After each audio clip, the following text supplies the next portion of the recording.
This is Inside Athletics with Toombs County Schools. I'm here with Toombs County High School cross country coach Jeremy Moore. Coach Moore, thank you for coming to talk with us today. Thank you. So how is the cross country season going so far?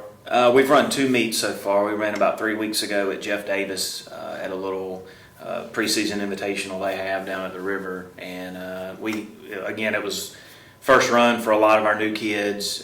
We placed fairly well, had a couple individual good results, and then last weekend we ran at the Clash of Classes at Bleckley, which is a little different, where the kids run against just kids in their grade and do a 2-mile race.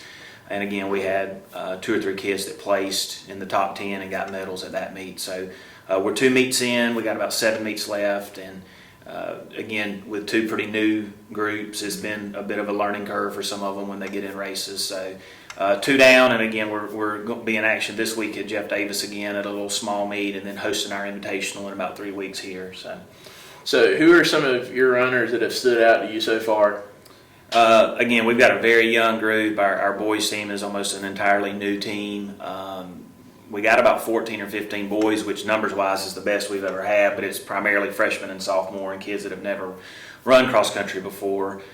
Kenneth Perez ran well at the Jeff Davis meet. He was our #1 runner and ran fairly well at the 2-mile. He was a little more inexperienced with the 2-mile, but still ran a pretty good time. And then on the girls' side, again, a decent group back, but we've lost a lot to graduation in the last couple of years. Our numbers aren't as high on the girls' side, but again, our probably 2 strongest runners are freshmen and sophomores. Briley Woods is a freshman.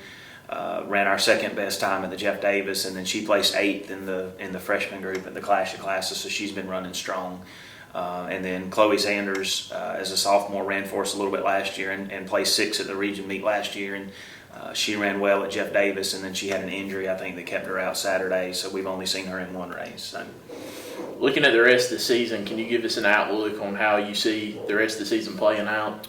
Well, like I said, we've got another 2-mile race this week at Jeff Davis, and then we've got a week where we don't run, and then we host our big invitational here on the 16th of September with about 28 teams coming in. And then, looking at the region, it seems ever since I've been here, it's been everybody's chasing Jeff Davis and Vidalia. I think Vidalia's girls and Jeff Davis girls are going to be neck and neck for #1, depending on who stays healthy and who's running well at the end of the season. And then on the boys' side, Jeff Davis is putting up some really strong times, and they've kind of been the class of the region for the last few years, and I think their boys are really, really strong this year. And I mean, again, if looking at the times they're putting up now, if they stay healthy, I think they'll be a top 4, top 5 team at state, which says a lot coming out of this area. But we've been 3rd the last few years behind those 2 teams, and I think it's going to be a little more difficult for us this year with what we've lost to graduation on the boys' side. The good thing about the numbers we've got is it creates competition, because we can only run 7 at region, and so having 14 or 15 guys, half those guys aren't going to get to run at the region meet. So hopefully, as the competition develops, these kids mature, learn how to run a little bit, and get in better shape. We get some better times on the boys' side, and they'll be fighting East Lawrence, Bacon, Woodville for trying to get into that 3 and 4 spot. And then again, the girls with our numbers so low is going to be tough.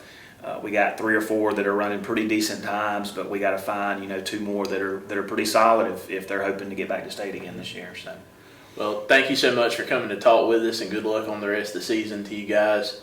This has been Inside Athletics with Toombs County Schools. Be sure to like this video and subscribe to our YouTube channel, and thank you very much.